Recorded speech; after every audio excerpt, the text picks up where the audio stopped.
Hello दोस्तों, नमस्कार। मैं हूँ रंबा देवी और मैं आज आप लोगों को कहानी बताने वाली हूँ विभीषण का उपदेश।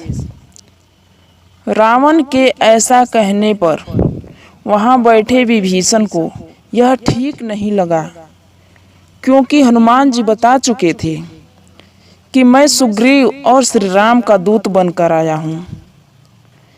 अपनी बात मन में पक्की करके विभीषण ने अपने बड़े भाई रावण को समझाते हुए कहा, राजन, क्रोध निकाल दीजिए और ठंडे मन से मेरी बात सुन लीजिए।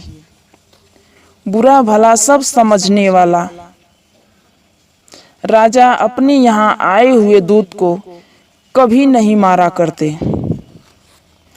इस बानर को मारना अधर्म है और कोई इसे अच्छा काम नहीं समझेगा। इससे आपकी बड़ी बदनामी होगी। यूं भी आप जैसे वीर को ऐसा करना सुहाता भी नहीं। जब आप जैसे बड़े विद्वान बात बात पर क्रोधित होने लग जाएं, तब इतने सब शास्त्रों का पढ़ना अकारथ ही हुआ समझिए।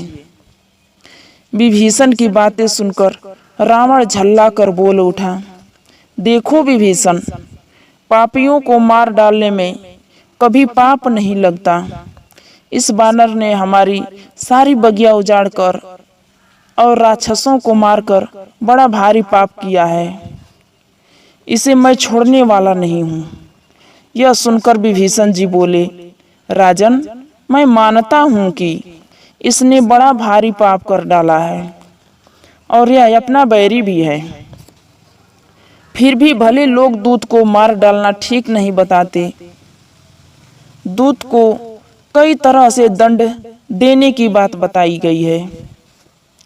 यह कहा गया है कि दूत को दंड देना ही है तो उसका कोई अंग भंग कर दिया जाए, उसे कोड़ों से पिटवा दिया जाए, उसका सिर मुड़वा दिया जाए या गर्म लोहे से उसकी देह दाग दी जाए, पर उसे मार डालने की बात तो आज तक मैंने कभी कहीं किसी से नहीं सुनी, न कहीं पढ़ी। और फिर इस बानर को मारने से कुछ हाथ भी नहीं लगता तो नहीं दिखाई देता। मारना ही है तो उन्हें मारना चाहिए जिन्होंने इसे यहाँ भेजा है। मुझे तो कोई ऐसा दूसरा दिखाई नहीं देता जो इसके मारे जाने पर आपके उन बैरी राजकुमारों के पास जाकर उन्हें लड़ाई के लिए उकसा सके।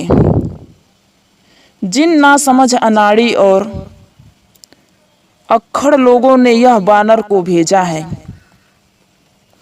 उन्हें ही मिटाने के लिए आपको कोई ठीक जतन करना चाहिए। मेरी बात मानकर ऐसा कोई जतन सोच निकालिए कि उन दोनों राजकुमारों राम लक्ष्मण को बांधकर लाया जाए और आपकी जीत हो जाए। अपने छोटे भाई विभीषण की ऐसी समझदारी की सुहावनी बात सुनकर उन राक्षसों के राजा रावण के बहुत सोच समझकर उसे मान लिया।